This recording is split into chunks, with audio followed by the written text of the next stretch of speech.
మన జనమంతయు నశింపకుండునట్లు, యేసుప్రభు రాకపోతే, ఆ ప్రేమ పుట్టకపోతే, ఆయన సిలువలో ప్రాణం పెట్టకపోతే, మన పాపాలు కడగకపోతే మనందరికీ నాశనం. భూమి మీద బ్రతుకులు బాగానే ఉంటాయి.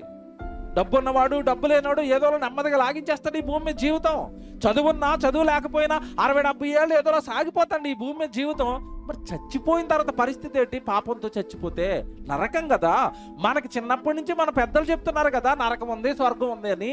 మరి ఆ నరకం నుండి తప్పించడానికి, నిన్ను స్వర్గం నడిపించడానికి ఎవరు రావాలి నిన్ను రక్షించడానికి? ఆయన ప్రజలందరి కొరకు చనిపోయాడు. ఒక్కడ అందరి కోసం చచ్చిపోయాడండి. ఒక్కడ అందరి కోసం చచ్చిపోయాడండి. ఇప్పటికే మన భారతదేశంలో శ్రీరాములు గారు ఆయన్ని జ్ఞాపకం చేసుకుంటారు. ఒకప్పుడు తెలుగు మాట్లాడే వాళ్ళందరికీ ఒక రాష్ట్రం కావాలి అని 40 రోజులు ఉపవాసం చేసి ఆయన చచ్చిపోయాడండి. ఆయన జ్ఞాపకం చేసుకుంటున్నారు. ఆయన ఆంధ్ర ప్రజల కోసం చచ్చిపోయాడు, తెలుగు రాష్ట్రాల కోసం చచ్చిపోయాడు. గాంధీ గారు మా భారతదేశం కోసం చచ్చిపోయాడు. మహాత్ములుగా జ్ఞాపకం చేసుకుంటున్నాం కదండి వాళ్ళ త్యాగాలని. మరి ప్రపంచంలో ఉన్న మనుషులందరూ పాపాల కోసం ఎవరు చచ్చిపోయారు? ఆయనేమో స్వాతంత్రం కోసం చనిపోయారు, ఈయనేమో రాష్ట్రాలు, తెలుగు రాష్ట్రాలు ఏర్పడాలని చచ్చిపోయారు.